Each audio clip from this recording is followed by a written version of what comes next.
Hi, I'm Jacob Gordon. I'm a licensed health coach from mybiohack.com, and in today's video, we're going to talk about why infrared's benefits may not only be through structural water, but it could be through some other mechanism that was just discovered in the past 10 years. So, preface this video, I would like to give a disclaimer that none of this is medical advice, and you should always seek out medical advice from your licensed healthcare provider. Now, if your licensed healthcare provider doesn't know this kind of information, I encourage you to share this video with them so they can be up to date on the latest research in science-based medicine. All right? So we're talking about infrared today. Now, infrared ranges from 600 nanometers plus to around 1200 nanometers. This is what we can see.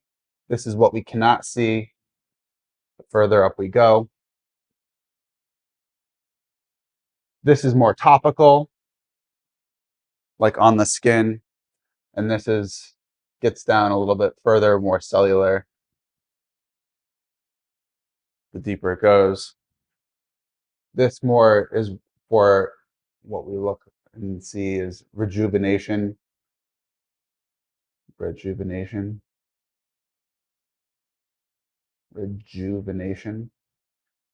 And this is more mitochondrial based. Now, when we look at infrared being shined on the skin, so we have a hand here, and this is the perfect anatomy of a hand,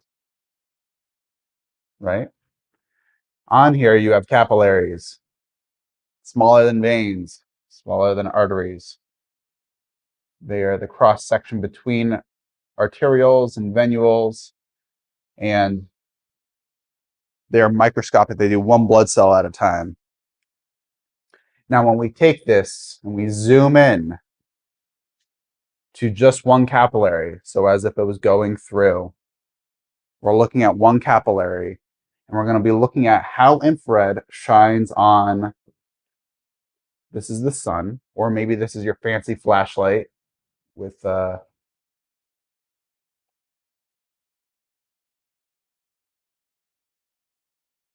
fancy flashlight shining infrared with its diodes on it. In the capillaries, we have what is called the glycocalyx. It's a sugar structure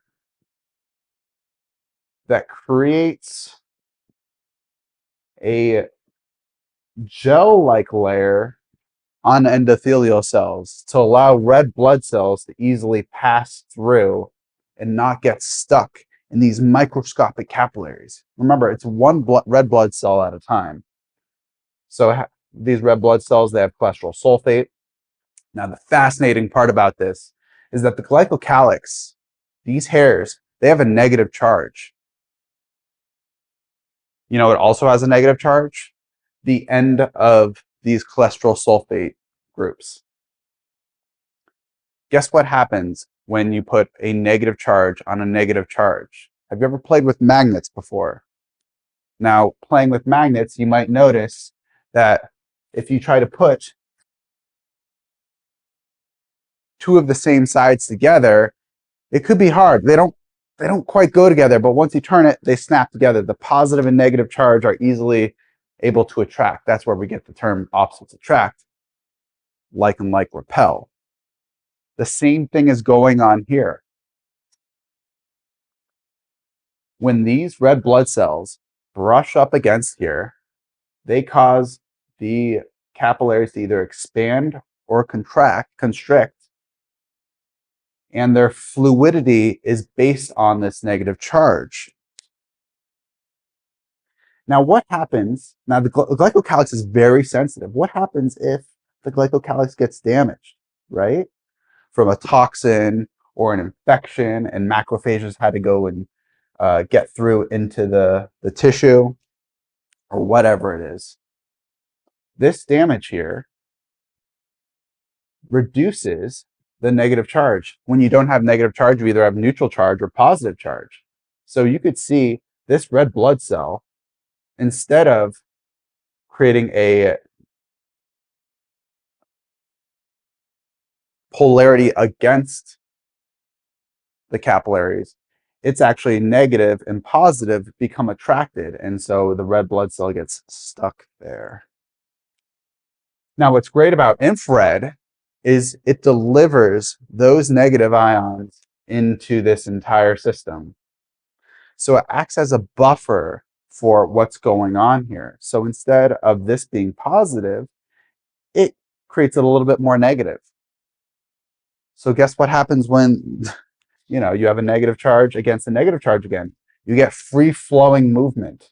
And that's why people do so great in the sun, apart from vitamin D, is when they have endothelial damage or microcapillary damage, they really feel this effect. They're like, my vascular system turned online, my brain, I can think now. That's called vascular dementia, or at least those are the beginning stages of it. And we're seeing a lot of people who are very, very young having this kind of issue. Now, Gerald Pollack thinks that infrared is because of structured water. Structured water is when H2O in its liquid form creates a structure that is more, has a pattern to it rather than being so random. So it flows together. So in the presence of this negative charge from infrared, it creates structured water, which our plasma essentially becomes like structured water.